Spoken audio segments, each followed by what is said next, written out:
صحیح بخاری کی روایت ہے کہ اللہ ارشاد فرماتا ہے جس نے میرے ولی کے ساتھ عداوت رکھی میرا اس کے ساتھ اعلان جنگ ہے۔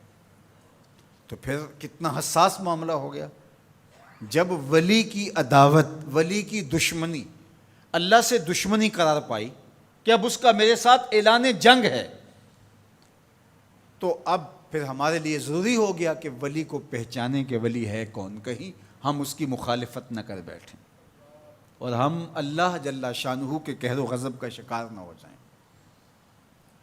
تو یہاں اسی حدیث میں جو بخاری کی میں نے آپ کے سامنے رکھی کہ میرا بندہ فرائض کی ادائیگی کے بعد کثرت نوافل سے میرا قرب حاصل کر لیتا ہے، پھر آنکھیں اس کی ہوتی ہیں، قوتیں میں ڈال دیتا ہوں، ہاتھ اس کے ہوتے ہیں لیکن پکڑنے کی توانائی خاص اس میں ڈال دی جاتی ہے۔ فَكُنْتُ سَمْعَهُ الَّذِي يَسْمَعُ بِهِ، کان اس کے ہوتے ہیں لیکن وہ میری اس دی ہوئی خاص قوت سے سنتا ہے۔ ہاتھ اس کے ہوتے ہیں لیکن پکڑائی کی قوت خاص طور کے اوپر میں اس میں ڈال دے۔ پاؤں اس کے ہوتے ہیں لیکن وہ میری عطا کردہ خاص قوت سے چلتا ہے۔ آصف بن برخیہ آنے واحد کے اندر تخت بلقیس لے آیا کہ نہ لے آیا؟ قرآن نے بیان کیا ہے نا، آنے واحد میں 1 مہینہ جاتے ہوئے لگتا تھا، 1 مہینہ آتے ہوئے لگتا تھا۔ حضرت سلیمان علیہ السلام نے کہا کہ بلقیس آ رہی ہے، بس وہ شہر سے باہر پہنچ گئی ہے، تو کوئی ہے جو اس کا تخت لے کر آئے، اس کے آنے سے پہلے حاضر کر دے۔ اور وہ تخت مکفل کر کے آئی تھی، 60 ہاتھ چوڑا تھا، 80 ہاتھ لمبا تھا اور کئی ہاتھ موٹا تھا۔ تو کہا کوئی ہے جو اس کے آنے سے پہلے لے آئے؟ قال عفریت من الجن، ایک جن کھڑا ہو گیا، کہا حضور میں لے آتا ہوں۔ کب لاؤ گے؟ کہا کہ مجلس برخاست ہونے سے پہلے پہلے تخت آ جائے گا۔ بڑی بات تھی، لیکن سلیمان نے کہا نہیں، مجھے اس سے بھی پہلے چاہیے۔ کیا شان ہے، پیغمبر تھے، کہا مجھے اس سے بھی پہلے چاہیے۔ تو پھر کیا ہوا؟ قرآن پڑھیے، قال الذی عندہ علم من الکتاب، جس کے پاس کتاب اللہ کے علم کا کچھ حصہ تھا۔ زبور ساری کا عالم نہیں تھا، زبور کی کچھ آیتوں کا عالم تھا۔ اس نے کہا انا آتی کا بہ، جی حضور میں لے آتا ہوں۔ یہ تو دوپہر تک لا رہا ہے، تم کب لاؤ گے؟ کہا قبل ان یرتد الیک طرفک، آپ آنکھ بعد میں جھپکیں گے، تخت پہلے پڑا ہوگا۔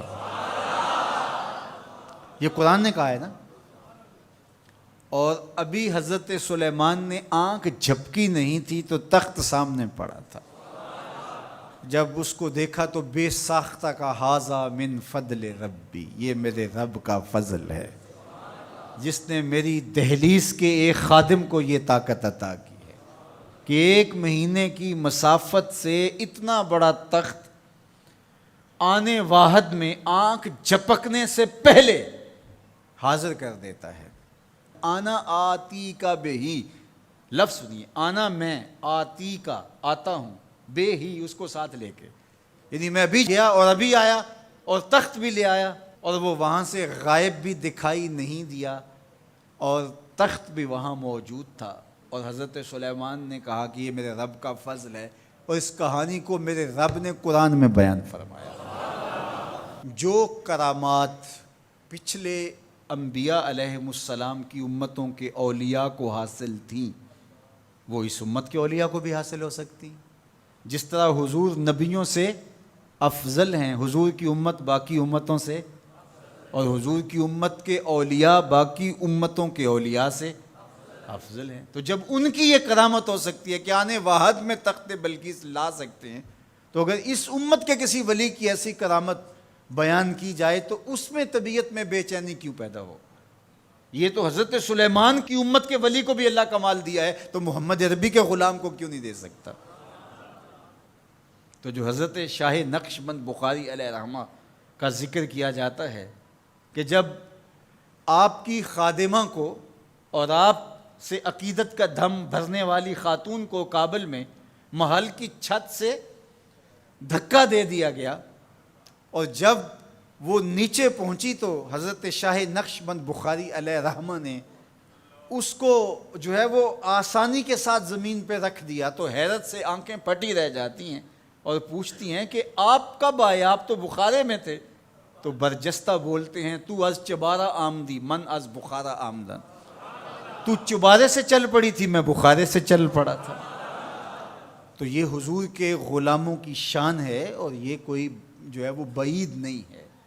باقی رہی بات یہ عقل نہیں مانتی، تو معجزہ اور کرامت ہوتے ہی وہی ہیں جو عقل انسانی کو عاجز کر دیں۔ جو عقل میں آ جائے وہ تو فن ہوگا۔